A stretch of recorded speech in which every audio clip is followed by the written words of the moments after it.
নিশ্চয়ই এখানে ডকুমেন্টারিতে অনেক ভুল আছে। প্রথম ভুল আমি দেখেছি, সেখানে তো আবু সাঈদের ছবিই নাই। আবু সাঈদ এই বিপ্লবের প্রতিচ্ছবি, প্রতীক। তার ছবি না থাকলে এটা কোনো ডকুমেন্টারি হলো না।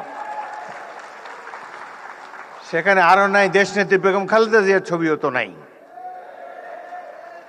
সুতরাং কিছু ভুল হয়েছে এবং এই ভুল মাননীয় মন্ত্রী জোর হাতে স্বীকার করেছেন, ক্ষমা চেয়েছেন, বারংবার ক্ষমা চেয়েছেন।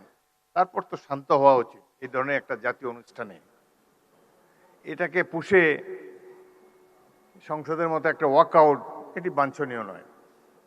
আমি লক্ষ্য করেছি মাননীয় সংসদ সদস্য আক্তার, তিনি তার অনুসারীদেরকে প্রশমিত করার চেষ্টা করেছেন, কিন্তু বাংলাদেশের নেতাকে তো মানে না সহজে অনুসারীরা।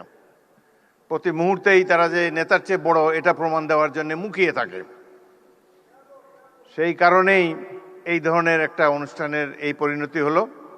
এখানে যারা বিদেশি বসা ছিল, আমি মনে মনে চিন্তা করছিলাম যে ইংরেজিতেই ভাষণ দেব, বিদেশিরা দেখুক 16 বছর আমরা কিভাবে কাটিয়েছি, কিন্তু তারা তো চলেই গিয়েছে।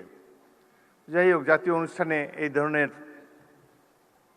বিশৃঙ্খলতা মোটেই কাম্য ছিল না। ভাই, আমরা তো জনগণের ভোট নিয়ে এখানে এসেছি, জনগণের নির্বাচিত প্রতিনিধি আমরা, হাওয়ার থেকে উড়ে এসে বসি নাই এখানে।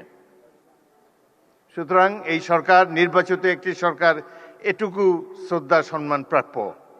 ভুল তো আমরা করি, আরো হয়তো সামনে আরো ভুল করব, সেই ভুল করলে তার জন্য মাসুলও দেব, কিন্তু সবাই মিলে ভুল সংশোধন করতে চাই। সকালে অনুষ্ঠানটা একটা চমৎকার একটা অনুষ্ঠান ছিল। প্রফেসর ইউনূস নিচে বসেছিলেন, তাকে মাননীয় প্রধানমন্ত্রী ডেকে এনে সম্মান দেখিয়ে তার পাশে বসিয়েছেন, স্টেজে উঠিয়েছেন। এটাই তো আমরা কামনা